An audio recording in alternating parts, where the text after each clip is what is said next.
esse tema que a gente vai discutir hoje é um tema relacionado à questão da evolução. Mas aqui a gente não vai tratar especificamente da evolução biológica, que é uma coisa também que tem a ver com o espiritismo. Mas a gente vai falar mais da evolução da inteligência, né? A evolução do princípio inteligente. Então a gente sabe pela obra espírita, pela codificação espírita, quando os espíritos classificam a Trindade Universal, né? Que não é a Santíssima Trindade, tomem cuidado. A Trindade Universal, quando os espíritos explicam para Kardec que tudo no universo se resume a 3 coisas: Deus, causa primária e origem de todas as coisas, o princípio inteligente e o fluido cósmico universal, que é o princípio material, né? E a partir daí, tudo que existe é uma recombinação desses 2 fatores a partir das leis divinas, das leis naturais que foram estipuladas pela causa primária e origem de todas as coisas, que é Deus, né? Então, dentro dessa visão, nós temos a evolução material, que é uma coisa perceptível, que os biólogos estudam muito bem, né? Apesar das teorias de evolução serem muitas, porque ainda são incompletas, né? O lamarckismo, darwinismo, neodarwinismo, né? Agora a origem implícita da vida. Todas essas teorias têm verdades e têm lacunas, porque falta o conceito da reencarnação para que elas se completem, né? Mas a matéria, ela evolui na medida em que a inteligência evolui e transforma a matéria. Então a gente vai falar um pouquinho sobre essa evolução do princípio inteligente, fazendo a correlação com a questão biológica e material, tá bom? Então, vamos lá.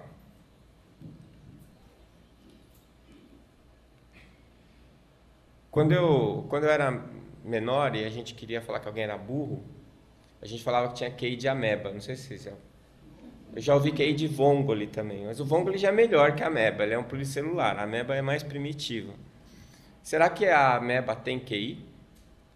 QI é o coeficiente de inteligência, né? Será que uma ameba tem inteligência? Bom, as palavras são um poço de enganos, né? Eu posso usar uma palavra pensando num conceito e você receber essa palavra com um outro conceito. Então, é muito importante que a gente sempre estabeleça cada conceito, tá? Aqui a gente vai falar da inteligência num conceito mais biológico, então mais para frente a gente vai chegar lá. Mas eu posso dizer a vocês que uma ameba, ela não é um ser inteligente, mas ela também não é desprovida de intencionalidade. A essência da inteligência é a intencionalidade, ou seja, algo que é feito não por acaso, mas com uma causa. E tudo que existe, todas as leis e todas as ciências, elas buscam sempre o estudo das causas das coisas. É por isso que hoje o conceito de Deus é um conceito fundamental para a própria ciência. Porque chega num momento, por mais que você recue e vá estudando os primórdios do universo, da vida, você vai ter que encontrar uma causa. E aí os espíritos já disseram para Kardec, Deus é causa primária e origem de todas as coisas. Então, Deus é um conceito necessário, primordial, para a própria ciência evoluir os seus pensamentos e as suas hipóteses, tá? Então, essa intencionalidade na ameba, ela é uma intencionalidade rudimentar, mas ela existe. A ameba, ela pode não ser inteligente ao ponto de fazer uma conta de matemática, mas quando ela chega perto de uma partícula, ela é capaz de saber se essa partícula ela vai ser útil para ela, e aí ela fagocita, né? Ela come aquela partícula, ou se aquela partícula é nociva para ela, ela se afasta daquela partícula. Ela sabe, por exemplo, como digerir o que ela adquiriu do meio e transformar isso em energia para ela continuar funcionando. Ela sabe, por exemplo, como se multiplicar para que a espécie dela não desapareça. E ela sabe também como eliminar as suas excretas, aquelas substâncias tóxicas que ela produz no seu metabolismo e que, se ela não elimina, vai acabar matando ela. Então vejam vocês que ela tem um certo grau de intencionalidade, e essa intencionalidade é fundamental para que ela exista e sobreviva no meio onde ela está inserida. E a própria relação dela com o meio ambiente onde ela vive é fundamental, porque essa capacidade de adaptação às mudanças do meio é que fazem com que os animais, os seres vivos de uma maneira geral, possam continuar existindo, né? É mais forte o animal que se adapta mais rápido às condições do meio. Tá certo? Eu sempre brinco com os meus filhos. Eu tenho 3 filhos, um só que come bem, os outros 2 só come determinadas coisas, não gosta disso, não gosta daquilo. Se não tem o que ele gosta, ele não come, né? Aí eu aviso eles, ó, pelas leis da evolução, vocês vão ser extintos. Então você tem que ter uma capacidade de se adaptar rapidamente. Ah, eu nunca comi isso, mas hoje vai ter que comer. Ah, mas eu não gosto disso. Não gosta, mas é isso que vai ser hoje. Então, quanto menos exigente você é com o meio, isso eu estou falando na comida, mas vale nas relações humanas também. Quanto menos exigente você é com as pessoas e com as coisas que você tem à sua disposição, mais feliz você é, mais forte você é, mais capaz de se adaptar ao meio você é. Né? Então, se você mora em Santos, em Campo Grande, em Nova York, em Londres, se você é uma pessoa cheia de critérios e de exigências, a sua chance de ser infeliz em qualquer um desses lugares é a mesma. Se você é uma pessoa mais maleável e que se adapta rapidamente ao meio, não tem tantas exigências, então provavelmente você vai ser feliz em qualquer canto do mundo que você tiver. Tá certo?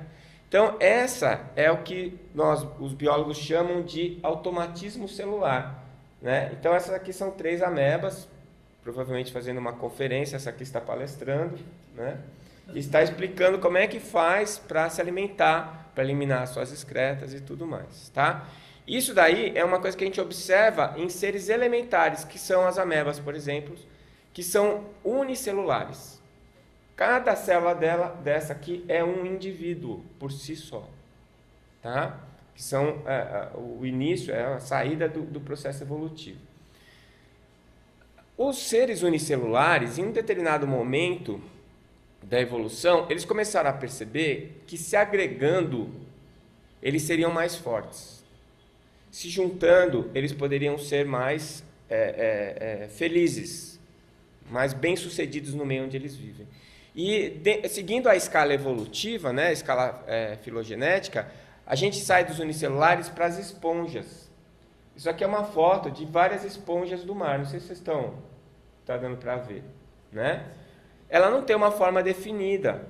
O interessante das esponjas é que são seres pluricelulares, mas todas as células que formam uma esponja são exatamente iguais, né? Que é bem diferente do nosso corpo, por exemplo. Nós somos seres pluricelulares, né? Apesar de alguns de nós ainda quererem manter o QI da ameba, mas a nossa estrutura é para muito mais que isso, né?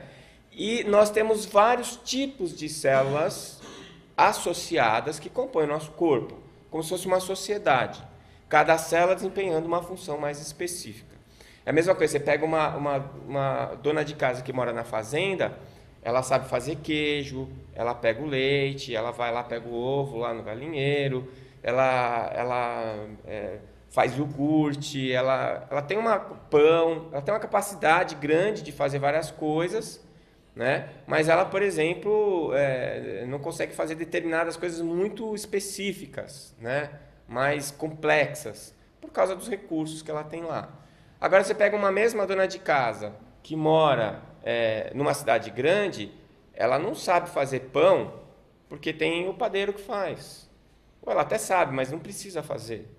E lá no padeiro ela vai encontrar uma variedade de pães maior, né? Ela não precisa ir lá pegar lá, ordenhar a vaca para pegar o leite, porque vem o leite na porta da casa dela, ou ela quando vai comprar o pão já compra o leite.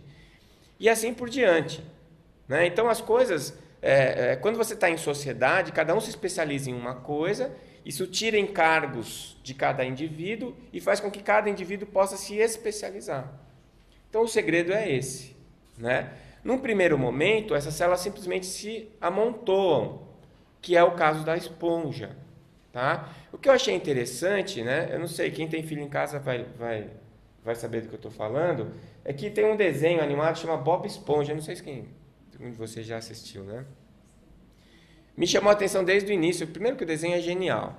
E segundo, porque eu achava estranho como é que o cartunista resolveu pegar uma esponja para ser o protagonista do desenho dele. Depois eu descobri que o desenhista é biólogo. E eu comecei a prestar atenção nos personagens, né? É claro que a esponja do Bob Esponja é uma esponja de cozinha, mas como é que ele vai fazer um personagem com essa forma aqui? Também não dá, né? É exigir demais dele.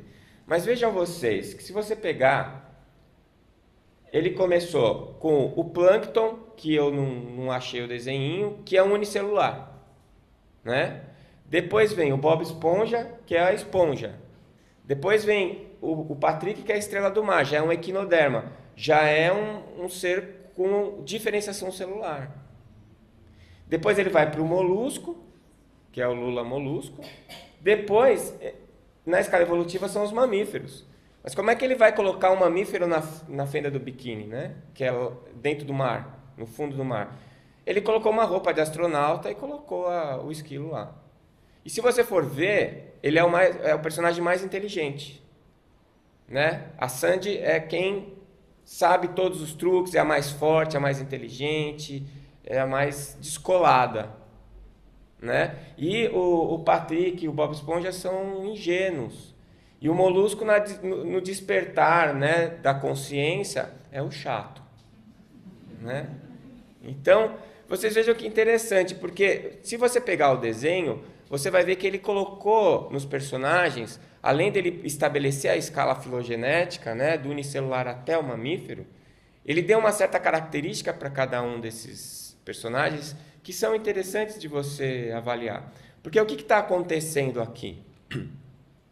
A partir de um certo momento, nessa diferenciação celular, começam a aparecer umas células muito especiais, que são as células nervosas. Células nervosas são células irritáveis.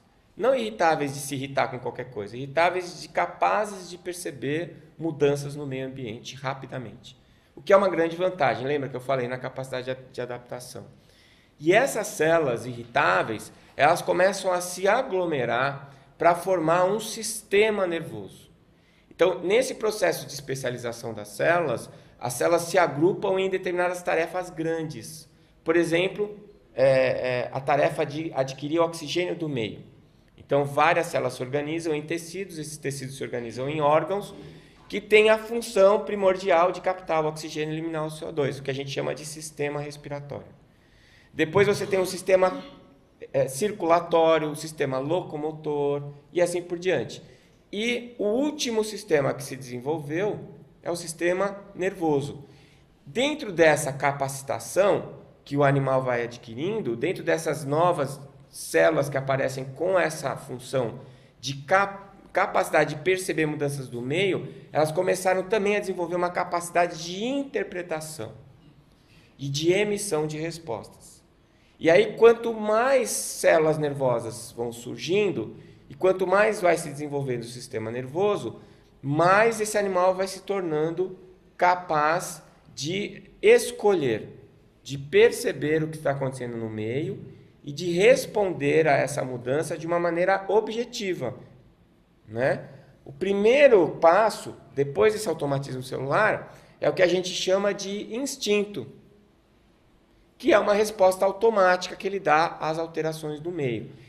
Esse instinto já é uma propriedade do sistema nervoso, tá? Aula de biologia hoje, ninguém avisou vocês, né? Não tinha nada de espiritismo. Então vejam vocês que o automatismo celular que tinha lá na ameba, será que ele desapareceu no animal pluricelular? Quando eu ganhei essa diversidade de células com tarefas diferentes, será que o automatismo celular desapareceu? Não. Porque as minhas células, uma célula muscular, por exemplo, que é uma célula específica, né, que tem uma função específica, que é produzir tensão, né, desenvolver força, essa célula continua se alimentando, continua tendo metabolismo, continua excretando os seus catabólitos. Então, ela continua com as mesmas funções que a ameba tinha. Então isso não se perde. É mais ou menos como a construção deste prédio aqui. Um dia, alguém que decidiu construir esse prédio, limpou o terreno e colocou o primeiro tijolo. Onde é que está esse primeiro tijolo? Continua lá no mesmo lugar. Com qual função? Com a mesma função. Só que ninguém mais pensa nele. Ninguém mais sabe quem foi o primeiro tijolo. Porque ele foi subjugado por todo o resto da estrutura.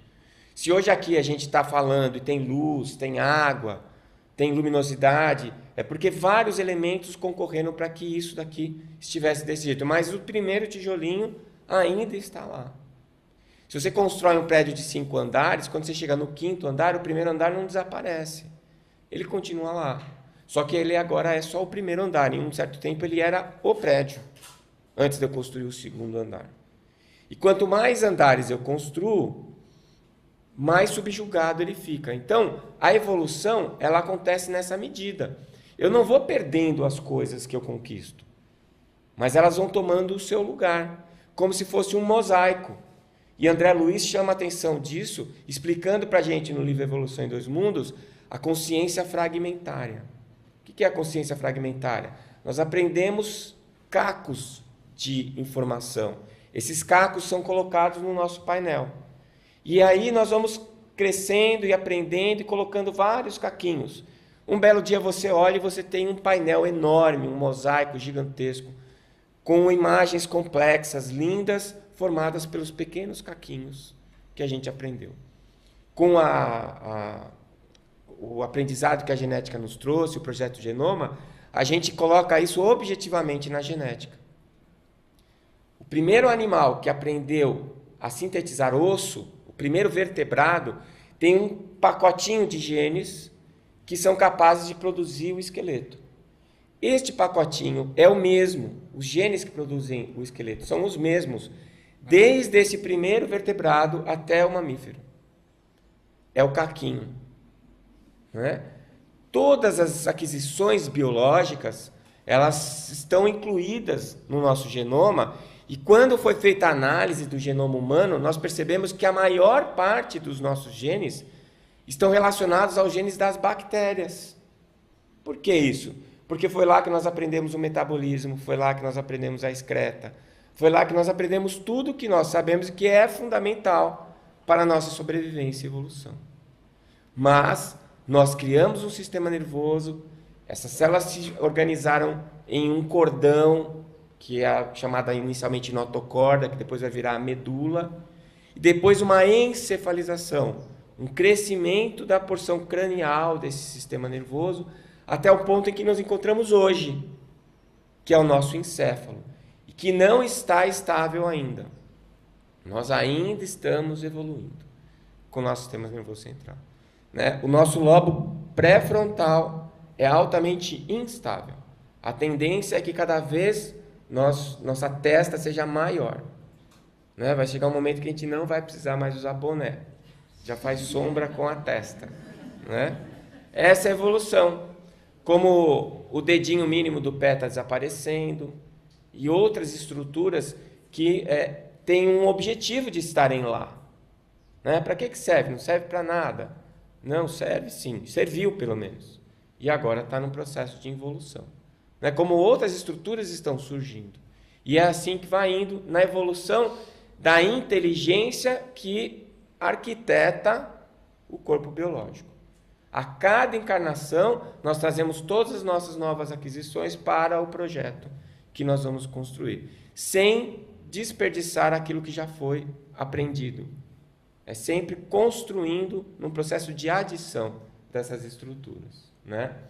E os instintos são, então, para a biologia, a definição, padrões herdados de resposta ou reações a certos tipos de situações ou características de determinadas espécies. Por exemplo, o coelhinho selvagem, ele sabe que se ele sentir o cheiro do leão da montanha, é para ele correr na direção oposta de onde está vindo o cheiro. Se ele não aprendeu isso, ele foi devorado por um leão da montanha e não deixou descendentes. Certo? Então, o que é o instinto? É um padrão de comportamento que garante a sobrevivência do animal. E uma vez aprendido, ele é transmitido para as outras gerações. O instinto, ele não necessita de pensar, ele é automático. Ele já foi estabelecido. E nós, será que não temos instinto? Temos. Né? Aliás, ele é a causa, muitas vezes, da nossa sobrevivência e muitas vezes é a causa da nossa desgraça. Porque nós estamos num patamar evolutivo em que os nossos instintos eles devem ser hierarquizados, eles devem ser subjugados. Porque nós já temos um outro recurso, que é o raciocínio. Agora sim a gente pode começar a falar em inteligência. Raciocinar significa avaliar, né? Significa julgar, prestar atenção, decidir o que é melhor e o que não é. Enquanto o instinto é o que a gente poderia chamar de inteligência automática, né? Quem desses dois animais aqui está tentando sobreviver?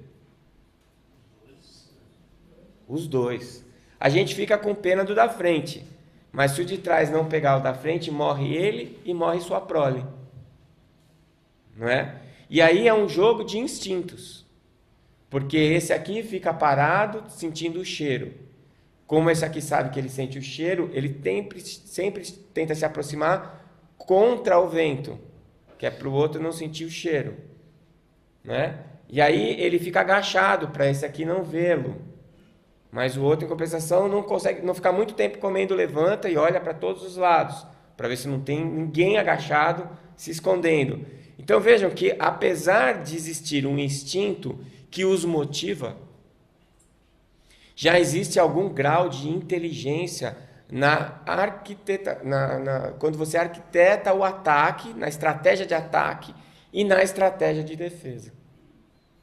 Quer dizer, mesmo que o guepardo saiba que ele tem que chegar contra o vento, ele vai ter que fazer a análise da distância em que o cervo está, o ambiente geográfico em que ele tem, por que lado que ele pode correr para conseguir acuar o cervo. Alguns desses felinos eles trabalham em equipe. Então veja que a coisa já vai indo para um novo patamar. E a coisa não é assim, até aqui é automatismo celular, aqui parou, a partir daqui já é instinto, aqui parou, a partir daqui já é inteligência. Não, as coisas vão se fundindo, porque é um processo. E nesse processo existem alguns marcos, mas o processo ele se inicia lentamente e ele vai até o momento em que termina esse processo definitivamente. Tudo na vida é assim, são ciclos que evoluem por processos. E esses processos eles não têm um momento, um limite preciso. Eles têm, às vezes, marcos que podem ser bem definidos, mas os limites são bastante imprecisos. Tá bom? Então, o instinto é como se fosse uma inteligência automática que nós temos até hoje. Tem aquele botãozinho vermelho. Diante de determinada situação, você aperta o botão vermelho. Né? Aí você grita, sai correndo, fica branco, seu coração dispara, aumenta a sua frequência cardíaca para aumentar o fluxo de sangue para os seus músculos, para você estar apto para fugir, se não der para fugir, lutar. Né? Vasoconstrição periférica, porque se você se ferir não vai sangrar. Não é assim? Sua pupila dilata, você fica atento. Começa um tremor, porque seus reflexos estão aumentados. Você está pronto para um ataque. Né? E isso extremamente útil para quando você está na selva, quando você está em uma situação realmente de ataque verdadeiro. O problema do ser humano é que nós podemos entrar nesse modo de ação, alerta, eminente, sentado em casa, na televisão, diante da televisão, abrigados, alimentados. É só você assistir o Jornal Nacional. E de repente parece que tem um leão da montanha querendo te pegar. Parece que tem um guepardo se preparando para te atacar. Né? Porque nós criamos as situações de emergência quando a gente tem a notícia do preço da gasolina, né? De todos dos novos presidentes do nosso legislativo, e assim vai. E aí você começa a se preocupar, você se preocupa com você se preocupa com o seu emprego, você se preocupa com seus filhos, você se preocupa com o seu país, você se preocupa com tudo, daqui a pouco você já está hipertenso, já está com úlcera, né? Já está com um monte de complicações fisiológicas. Por quê? Porque o modo de emergência, ele só poderia ser ativado na emergência. Se você ativar a emergência o tempo todo, você sobrecarrega o sistema. Na verdade, é isso que acontece com a gente. Então, o estresse eu já ouvi isso aí. Estresse é a doença do homem moderno. Estresse não é doença. Estresse é uma reação fisiológica fundamental para a sobrevivência do ser. Se você entra em contato com o vírus da dengue e seu organismo não entra em estado de estresse fisiológico, você morre de dengue. Se você pega uma bactéria no seu pulmão, por mais fraquinha que ela seja, se seu organismo não reage com o estresse fisiológico, você morre de pneumonia, né? E assim por diante. Se você está diante de uma situação de alarme, como por exemplo, alguém que tenta te assaltar, ou você atravessando a rua e de repente percebe que vem vindo um caminhão na sua direção, e se você não entra em estado de estresse, o que acontece? Você vai morrer, né? Então, se não fosse o instinto, a gente poderia ter uma cena como essa, por exemplo. O cara está sendo engolido por um tubarão e está tudo beleza, né? Quer dizer, esse não deixa descendentes, né? Porque morre antes. Aí é Darwin, lei de Darwin. Tá certo? Então, como tudo na vida, o meio é o melhor caminho. Nem ser muito tranquilo demais, você precisa planejar, precisa ter uma estratégia. E nem estressado demais, senão nada que você planeja dá certo. E você acaba morrendo de infarto agudo do miocárdio, né? O instinto, ele é basicamente estruturado para a sobrevivência. Aliás, o automatismo celular também era, lembra? E o instinto também, ele é voltado para a sobrevivência. Então, o instinto é egoísta? De certa forma é sim. Depende da maneira como você analisa. Então, por exemplo, se você pegar os peixes, como é que eles se reproduzem? O peixinho nada do lado da peixinha, os dois ficam animados, a peixinha coloca os ovos e o peixinho joga o esperma, os dois na água. E aí o óvulo é fecundado pelo esperma na água e os ovos ficam expostos, né? Até que nascem os peixinhos. O que acontece com esse tipo de reprodução? Primeiro, que um monte de outros peixinhos vão comer os ovos. Depois que quando os peixinhos nascem, eles nascem absolutamente indefesos. E aí eles vão ser presa também para outros peixinhos. Então, como é que dá certo isso? Dá certo porque eles põem centenas de ovos a cada reprodução. São 200, 300, 400 ovos a cada reprodução. Tem um tipo de peixe, quem gosta de aquário sabe, o lebiste, é um que tem o rabo todo coloridinho, ele já é um ovo ovivíparo.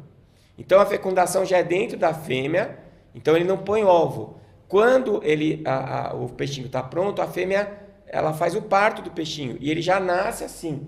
Então, eles resolveram um problema, que é os outros comerem os ovos. Mas o peixinho ele já nasce tendo que se virar. Então, no aquário, quando ele nasce, a primeira coisa que ele faz é correr para o fundo e se enfiar no meio das pedrinhas. Porque senão os outros vão comer, inclusive os pais, né? Então, vejam, existe aqui um grau de sobrevivência, mas existe uma certa independência, é mais cada um por si. Com a evolução, ainda mantém-se o instinto, mas você veja que alguns animais, como os mamíferos, por exemplo, eles cuidam da prole. Então já não precisa ter tanto filhote. Uma tartaruga põe 200 ovos a cada postura, mas ela enterra os ovos e vai embora. Cada tartaruguinha que se vire. De cada 200 sobrevive uma, às vezes duas. Em compensação, elas vivem 100 e tantos anos, não é? Elas sobrevivem se elas passarem da primeira infância. Então, o que vai acontecendo é que quanto mais os pais cuidam, menor é a prole. Porque a chance daquele indivíduo sobreviver no meio é maior. Então, animais como os seres humanos, o elefante, por exemplo, né? Os mamíferos de uma maneira geral, cada ciclo reprodutivo, a fêmea produz um filhote. Mas a chance desse filhote sobreviver é muito grande. Então, já começa a aparecer alguma coisa interessante, porque o próprio instinto, ele já traz um rudimento de amor, porque ele exige cuidado. Você vai cuidar. Por que você vai cuidar de um outro indivíduo? A troca de que você faz isso? Bom, para a sobrevivência da espécie. Mas será que a lobinha aqui está pensando nisso? Fala, não, eu li o livro dos espíritos e eu sei que se não sobreviver os meus filhotinhos, vai chegar uma hora que eu não vou ter corpo para reencarnar. Vou ter que mudar de planeta. Vai saber onde eu vou parar. Em Capela é que não vai ser, né? Nós já viemos de lá. Então vejam vocês que existe nesse processo que eu falei, o desenvolvimento de uma necessidade de cuidar do outro, né? E aí você vai ter coisas bastante interessantes, como a gente observa na relação dos chimpanzés, dos gorilas, com os seus filhos, com seus filhotes. Inclusive na descendência hierárquica do grupo, ao ponto de alguns chimpanzés, o macho alfa, matar o filhote porque ele se sente ameaçado pelo filhote na sua predominância. Então, é um rudimento de amor isso? Não, ele está matando o filho, mas ele ele sabe que a chance daquele filhote sobreviver é muito grande. E ele tem que fazer isso contra a fêmea, que protege o filho, inclusive com a sua vida, muitas vezes.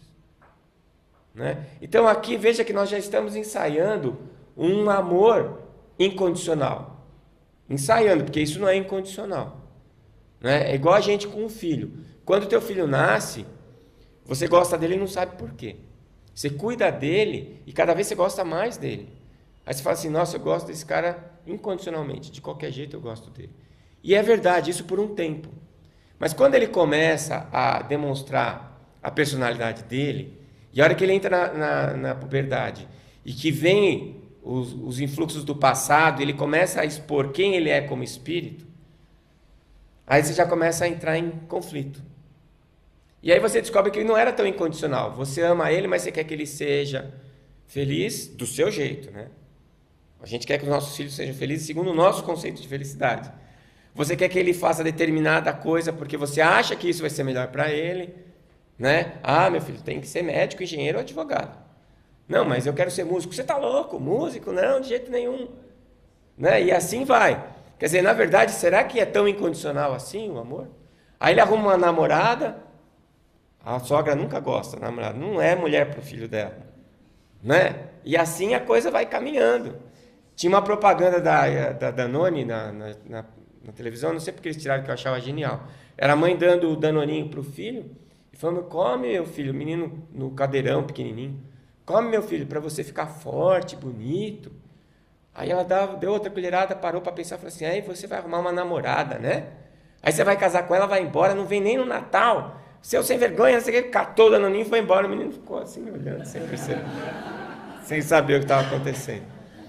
Será que é tão incondicional assim o nosso amor pelos nossos filhos? Não, mas pelo menos a gente experimenta um bom tempo da nossa vida esse amor incondicional. A gente já tem uma boa ideia do que é que a gente tem que desenvolver nos nossos corações, né? E assim é que as coisas vão indo e a gente vai aprendendo, né?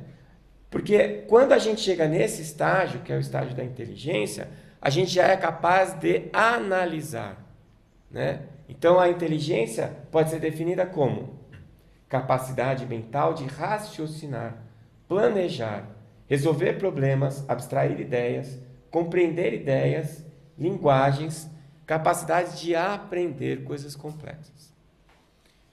Né? Isso daí é inteligência. E o raciocínio é interessante porque, num primeiro estágio, o nosso raciocínio é fragmentado.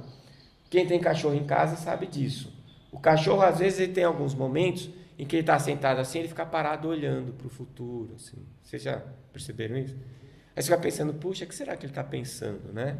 Não está pensando. Aliás, é um privilégio dos cachorros isso, porque em alguns momentos da vida da gente, a gente reza para parar de pensar. Né? E nem dormindo a gente para. Né? A vantagem é essa, você ter folga. A desvantagem é que quando você tem o raciocínio fragmentado, a sua capacidade de encadear ideias complexas é bem mais baixa. Mas ela existe. Então, por exemplo, eu tenho um cachorrinho lá em casa, o Nick, quando ele está com fome, esquecem, porque cachorro que tem muito dono morre de fome, né? Diz o ditado. Lá em casa são 3 filhos, mas eu e a minha mulher, todo mundo acha que alguém já pôs comida para ele. mas às vezes passa que ninguém põe. E aí ele aparece com o pote na boca, entra dentro de casa e sai jogando o pote para todo lado, fazer barulho. Quer dizer, ele sabe que a gente tem que pôr a comida para ele, que é no pote, e que se ele chamar a atenção, a gente lembra. Aí alguém sempre fala assim, ninguém pôs comida pro Nick. Aí fala assim, Diego, põe lá. O Diego fala, põe você, eu pus ontem. E aí fica a discussão e o cachorro lá, plaque, plaque, plaque, com o potinho. Entendeu como é que é? Quer dizer, o Nick, apesar dele ter um pensamento fragmentado, ele já conseguiu conectar as pessoas, a comida, o potinho e ele. Né? Então, no momento em que a gente consegue pensar o tempo inteiro, como é que a gente sabe que o cachorro só pensa... É só perguntar para ele. Vocês nunca perguntaram? Não, você faz o eletroencefalograma do cachorro e as áreas corticais que fazem o pensamento complexo ficam inativadas em alguns momentos. Coisa que no ser humano não fica. Até a gente dormindo, a gente tem atividade. Né? Bem baixa, mas tem. Tá? Então vejam que no momento em que a gente entra nessa faixa, e na minha opinião é um dos marcos da hominização, quando o espírito deixa de ser um espírito animal para se transformar em um espírito hominal, aí a gente ganha essa capacidade de raciocínio contínuo. E lá na frente, né, no meu caso, bem lá na frente, quando eu aprender o amor incondicional, eu saio do estágio hominal para entrar no estágio angelical. Né? Então são as fases da evolução. Tá certo? Então eu saio do automatismo, entro na fase do instinto, saio do instinto, entro no raciocínio, na inteligência, e fragmentado, contínuo, já ser hominal. E depois, quando eu aprender o amor incondicional, eu vou estar na fase angelical. Mas veja que a lobinha, o chimpanzé, já ensaiam o amor incondicional. Como nós também ensaiamos com os nossos filhos, e teoricamente, né, nos dias que a gente vai para o centro. Vocês já repararam, quando você sai para ir para o centro, você sai... Se alguém te fecha e fala, ô irmão, vai com Deus, não é? Você pisa numa poça de água e fala, puxa, a natureza é sábia, a água, lei da vida, né? A hora que você sai, o cara te fecha, você já não manda ele para o céu, né? Nem para o umbral, vai para o umbral, no mínimo. Né? Então, a gente ensaia essas viagens. O Evolução em Dois Mundos fala também das 3 casas mentais do André Luiz, que um biólogo inglês, Paul MacLean, fala também dos 3 andares. Então nós temos o nosso complexo reptiliano, que é o nosso instinto. Depois desenvolveu-se, né, uma segunda fase, que é o tronco encefálico, que é onde nós estamos nesse momento, e estamos ensaiando o 3º andar, que é o lobo pré-frontal. Então nós vivemos no 2º andar. Quando a gente fica estressado, nervoso, a gente vai para o térreo, né? Quando tem algum assassinato, alguma coisa, a gente não fala assim, matou a sangue frio. Sangue frio são os répteis têm sangue frio. Eles são animais psilotérmicos, eles não controlam a temperatura do corpo. É por isso que quando você encosta numa lagartixa, ela é gelada. Na verdade, ela não é gelada, ela está na temperatura do ambiente. Então, quando a gente fala de São Jorge matando o dragão, é um simbolismo. O dragão é o réptil de sangue frio, que são os instintos. E o São Jorge é o ser angelical, subjugando o instinto. Né? Então veja o significado. E nós vivemos no meio, no andar do meio, com alguma frequência descemos para o subsolo, né? O pessoal fala, deu baixaria. Desceu das tamancas, é sempre para baixo, não é? E nessa hora é a hora que você bota o instinto para fora, sem nenhum tipo de controle. E em alguns momentos a gente sobe, quando a gente entra em prece. Nesses momentos a gente sobe um andar e experimenta como é que vai ser o nosso futuro. Quando a gente conseguir viver definitivamente no 3º andar, que é quando a gente estiver aprendendo essa lei, né, que é a lei do amor incondicional, o amor universal incondicional. Então, a inteligência não anula o instinto, mas subjuga, hierarquiza. A gente já passou por fases dessas, em muitas delas. E eu acho que um dos instintos que nós estamos subjugando neste momento é o instinto sexual, da reprodução. Né? Ele ainda é o mais cruento ainda no nosso meio. Mas eu tenho percebido uma coisa interessante. Essa vulgarização do sexo está trazendo como efeito colateral uma perda de significado do sexo para as gerações mais novas. Né? Naquela época em que a mulher mostrava o tornozelo e o homem ficava doidinho, né? O sexo tinha um significado gigantesco na vida dele. Agora que você vê peito nu todo dia, em qualquer lugar, na televisão, agora no carnaval, então é uma festa. Eu acho até uma hipocrisia, né? Tem a classificação de puridade de filmes que aparecem nu no filme, e no carnaval, qualquer hora do dia, ainda passa a reprise 300 vezes, todo mundo peladão lá na avenida. E eu fico, às vezes, envergonhado, eu olho para os meus filhos, ele já viu tanto peito na vida dele, na televisão, que ele não liga mais, ele não acha nada de novo. Então eu fiquei pensando nisso. Já vulgarizou, já não tem aquele peso. Então ele já tem mais condições de hierarquizar aquilo. Então ele consegue disciplinar o instinto. Falar, olha, meu amigo, peraí, não é assim não. Quem manda aqui sou eu. Não é? É a mesma coisa que aconteceu com a fome, por exemplo. Você é uma pessoa educada, está numa festa, você fica esperando cantar parabéns para comer o brigadeiro. Você não vai roubar o brigadeiro antes. Vocês roubam o brigadeiro antes? Parabéns. Na evolução, você vai parar de roubar o brigadeiro. Tá certo? Então, a condição social, ela te ajuda nessa subjugação a partir dos consensos sociais éticos, o que é considerado certo e o que é considerado errado. E nisso nós evoluímos em conjunto. A escravidão, por exemplo, até outro dia, era considerada lícita e pessoas de bem tinham escravos. Porque a sociedade aceitava isso. Até o momento em que a sociedade deixou de aceitar. E hoje, eu não conheço ninguém que ache isso certo. Roubar brigadeiro, tudo bem. Né? Mas achar que escravidão é legal também é um pouco de exagero. E as pessoas, sim, ficam indignadas com isso. A nossa capacidade de indignação é sinal de evolução. Né? E coisas que hoje aparecem no mundo inteiro e que todo mundo se indigna, aconteciam correntemente há 20, 30 anos atrás e ninguém nem ficava sabendo, porque todo mundo achava aquilo normal. Lamentava, mas achava normal. Então essa é a nossa evolução na medida em que a gente vai subjugando o nosso instinto. Mas ele continua lá, igual o tijolinho dessa casa. Está lá. Né? Então a gente vai otimizando as reações do meio com essa inteligência. Quantas vezes vocês tiveram vontade de fazer isso com o chefe, por exemplo? Com o marido, com a esposa, com o filho. Olha o amor incondicional aí. Mas vamos supor que o teu chefe te faz alguma coisa assim, arruma uma confusão com você feia.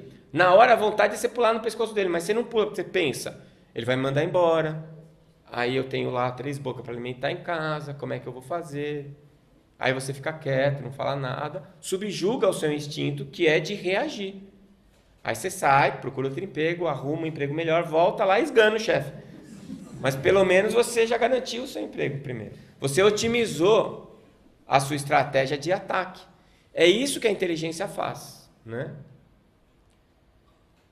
Mas aí o que acontece? Olha que interessante. Num determinado momento, que lá desde o automatismo celular, o instinto e a inteligência, você usou elas a serviço de quem?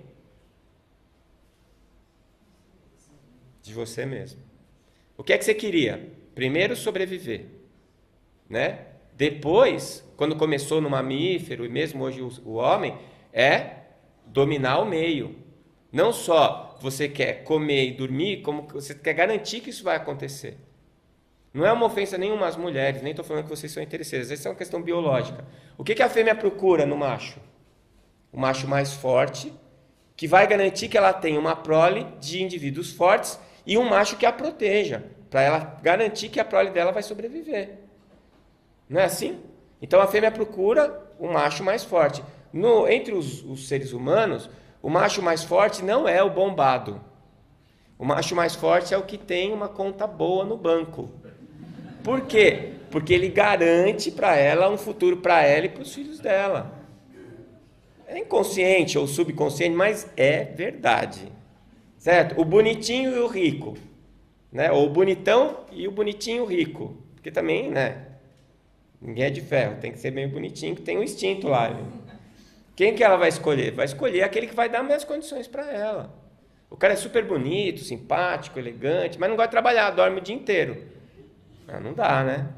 Não vai dar. Apesar que hoje também tem essa coisa, a mulher está assumindo muito esse papel de provedora que ela não tinha antigamente. Mas são as evoluções sociais que determinam isso. Mas o que eu estou querendo dizer é que o instinto está lá. Ele continua lá. Né? Continua agindo sobre nós. Então, num determinado momento, o que vai acontecer? Você quer sobreviver, isso a gente já sobrevive. Você quer ter uma certa hegemonia no meio, então o que você faz? Você vai lá, vai estudar, você vai trabalhar, você vai fazer para conseguir. Então, o que é que determina a sua hegemonia? Vamos ser honestos aqui, vamos fazer uma sessão de terapia aqui. Né? Você quer andar com uma roupa bonita, no caso das mulheres, é a marca da bolsa, a marca do sapato. Isso determina que ela é uma pessoa bem-sucedida. No caso dos homens, o carro. Né? O homem pode estar todo mal ajambrado, mas se ele entra numa Mercedes, uau, que gato.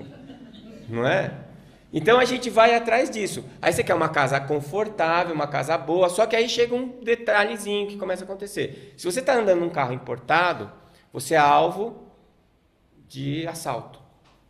Porque antigamente o cara que era rico, ele estava num castelo. O pobre sabia que ele tinha uma vida boa, mas não fazia a menor ideia de como era. Agora isso está democratizado. Tem televisão. Então, quando você está andando para ir pegar o seu ônibus, né? Hoje em dia o pobre não pega mais ônibus, vai de bis. Quando ele está lá na motinho dele, na bis, está chovendo, e para do lado dele uma Mercedes com ar-condicionado e o cara lá todo engravatado, ele sabe que aquele cara tem uma vida melhor que a dele. Ele sabe quais são as coisas que o cara tem que ele não tem. E isso gera um conflito. Por que o Rio de Janeiro é uma cidade que vive em conflito? Porque é uma panela de pressão. A favela e o rico, um encostado no outro. E aí o que acontece? O rico vai se protegendo porque o pobre vai querer tomar o que o rico tem. E aí ele começa a subir um muro, põe cerca elétrica. Mas mesmo assim, a hora que ele sai, vão assaltar ele. Então ele blinda o carro. Mas mesmo assim não tem jeito. Então o que ele vai fazer agora? Qual é o próximo passo? Ele tem que tirar aqueles pobres de perto dele. Qual é a primeira ideia? Eliminá-los. Só que não dá para eliminar pobre. Já tentaram várias vezes, né? Na nossa história a gente sabe disso. Então, pobre nasce rápido, porque tem mais do que rico. E se não tiver o pobre, como é que você vai ser rico? Você tem que explorar alguém. Né? Não que todo rico explore alguém, mas assim, tem que ter alguém para fazer a parte mais difícil. Não é assim que funciona? Eu estou falando de biologia. Isso é meio ambiente, ecossistema. Né? Um ecossistema social. Então, o que acontece? Chega num determinado momento em que você passa a ajudar o outro para se livrar dele. É igual cunhado. Cunhado desempregado é uma tragédia. Ele vai na sua casa todo final de semana, almoça, janta, assiste televisão, escolhe o filme no DVD. Você tem que arrumar um emprego pro cara. Aí você fala para sua irmã assim, olha, eu arrumei um emprego para ele super bom, vai ganhar um emprego. Aí fala assim, mas você faz ele ficar no emprego, pelo amor de Deus. E ainda posa de bonzinho, eu tento ajudar a minha irmã. Na verdade, você quer se livrar do cunhado. Então, esses senhores dignos aqui, vocês reconhecem eles? Não? Então, eles se reuniram lá, era o chamado G8, né? G5, não sei, depende como é que eles estão lá, felizes ou não. E eles estavam reunidos para ajudar os coitadinhos da África. Por quê? O coração deles é bom? Porque eles já atingiram o amor incondicional? Não. Porque a miséria, ela gera insalubridade. E aí começa a aparecer doenças que nem existiam, como a AIDS, por exemplo, né? Que surgiu da exploração errada do meio. Né? Derrubaram árvores de um bosque lá na Ásia e que tinha uma espécie de macacos que morava só na copa da árvore e que tinha o vírus da AIDS, mas para aquele macaco o vírus da AIDS não fazia nada. Só que eles derrubaram as árvores, os macacos tiveram que se adaptar no chão, as pessoas que moravam lá não tinham que comer, começaram a comer os macacos. E aí pegaram o vírus, só que o vírus no ser humano fez o estrago que fez. Então foi uma interferência no meio. E outras doenças que eram para ter desaparecido e que voltam por causa da miséria e insalubridade. O pior não é isso. Se eles estivessem morrendo lá, no país deles, mas eles vêm para o seu país, né? Eles se agrupam em favelas e procriam, né? Não sei se vocês estão entendendo onde eu estou querendo chegar, né? Eu não estou sendo hipócrita, eu estou falando da maneira como as coisas são vistas. Ou vocês acham que não? Não é? E aí o que vai acontecer? Vai acontecer que você vai ter que gastar dinheiro para cuidar desse povo, que você nem queria que estivesse lá na sua casa. Você vai gastar dinheiro para guardar uma fronteira, que aliás o pessoal estava brincando, né? A fronteira entre os Estados Unidos e o México sempre foi os americanos jogando os mexicanos de volta para o México. E agora parece que eles estão convidando os mexicanos para entrar nos Estados Unidos, né? Por causa do problema econômico que eles estão lá. Então, a ideia é sempre a questão da sobrevivência econômica e da soberania, né? E aí vai acontecendo essas coisas. Você começa a ter que estruturar um sistema de saúde, de educação, você começa a ter problemas. E outra coisa, não interessa ter muita gente pobre, eles não podem ser poderosos mais que você, mas eles têm que ter dinheiro pelo menos para comprar as bolachas que você fabrica. Tem que ter dinheiro pelo menos para comprar os carros que você fabrica. Então você não pode deixar eles à míngua. Então você vai começar a ajudar esse pessoal, com a mesma intenção que você ajuda o seu cunhado, para se livrar deles, já que não dá para dizimar. Só que aí acontece uma coisa interessante, né? Você começa a cuidar, não o cara que mandou, mas as pessoas que vão, elas começam a cuidar dos mais necessitados. E aí o que acontece? Acontece que elas começam a ter uma percepção diferente do que está acontecendo lá. Elas começam a sentir um certo prazer em estar lá. Então, quando você ajuda uma pessoa e aquela pessoa nem está aí para você, você chama ela de quê? Ingrato. Se você chamou aquela pessoa de ingrato, é porque realmente você não aprendeu o que é amor incondicional. Você ajudou ela, mas você estava esperando que pelo menos ela te reconhecesse como uma pessoa boa. Então você não fez aquilo por você, por ela. Você fez aquilo por você. Você está querendo que as pessoas digam, puxa, como o Décio é bonzinho. Olha, ele fala tão bem. Ele vai no centro espírita. Ele ajudou o cunhado. Não é verdade? Então não foi para ele, foi para mim. Mas em um determinado momento, você começa a sentir que se você está ajudando as pessoas, você se sente bem pelo fato de estar ajudando. E aí já não faz mais diferença se o outro reconhece ou não o que você fez. Começa a ficar mais gostoso, porque você cria uma independência do outro. É uma dependência independente. Você depende dele porque você precisa de alguém para ajudar, porque você precisa ajudar as pessoas. Por quê? Porque você quer ser bonzinho? Não, porque quando eu ajudo as pessoas, eu me sinto pleno, eu me sinto bem, eu me sinto feliz. Então eu preciso do outro para ajudá-lo, mas eu não preciso que ele reconheça isso. Pouco importa se ele achou legal ou não, pouco importa se ele percebeu que eu ajudei. E aí você vai entrando numa terceira etapa que é mais interessante ainda. Em determinado momento, você nem quer que as pessoas saibam que você fez aquilo. Porque elas vão te elogiar e isso é uma coisa que te atrapalha. Porque as pessoas começam a prestar atenção no que você faz e você começa a ter mais dificuldade de fazer aquilo que você faz, que é ajudar o outro de uma maneira espontânea e incondicional. A palavra incondicional significa sem condição. Eu não imponho nenhuma condição, eu simplesmente ajudo porque eu preciso te ajudar. E aí começa a acontecer isso, né? Diante de uma situação como essa, diante de uma criança nesse estado, qual é o seu impulso?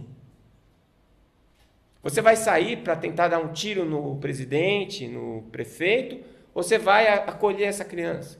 Ou você vai tentar alimentar essa criança? Você vai tentar fazer alguma coisa por ela? E no momento em que você estiver fazendo, o que é que vai lá no seu coração? Tomara que ela cresça e fique rica para me remunerar? Não.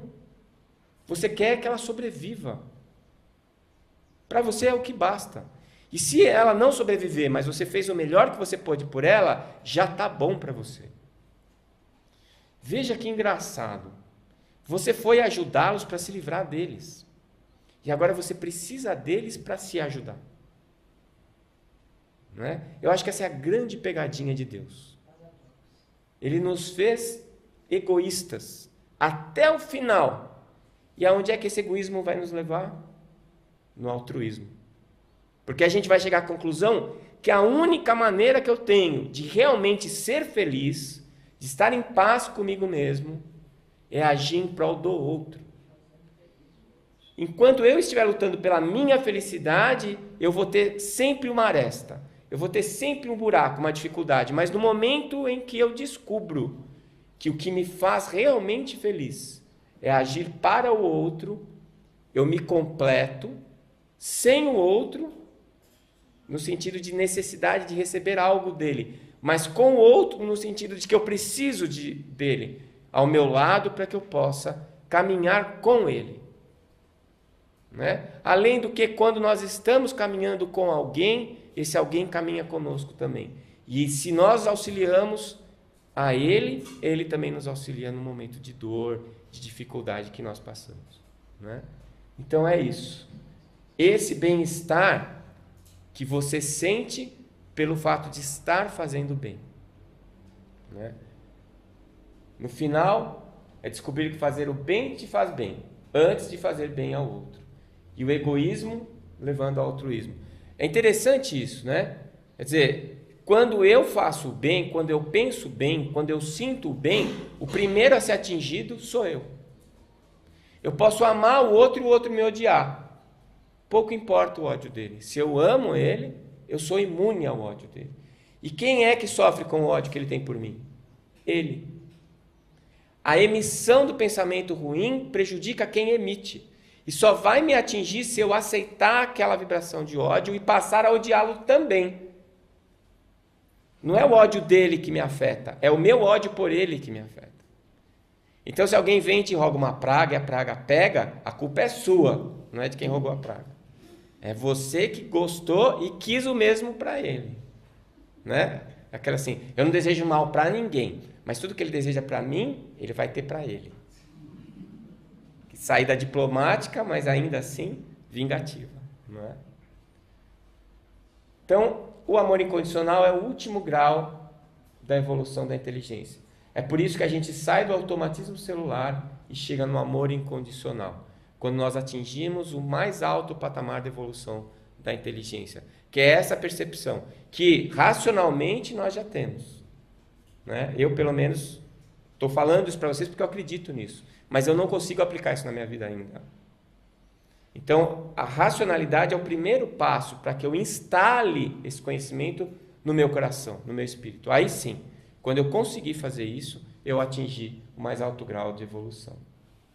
Então, a receita para ser feliz, né?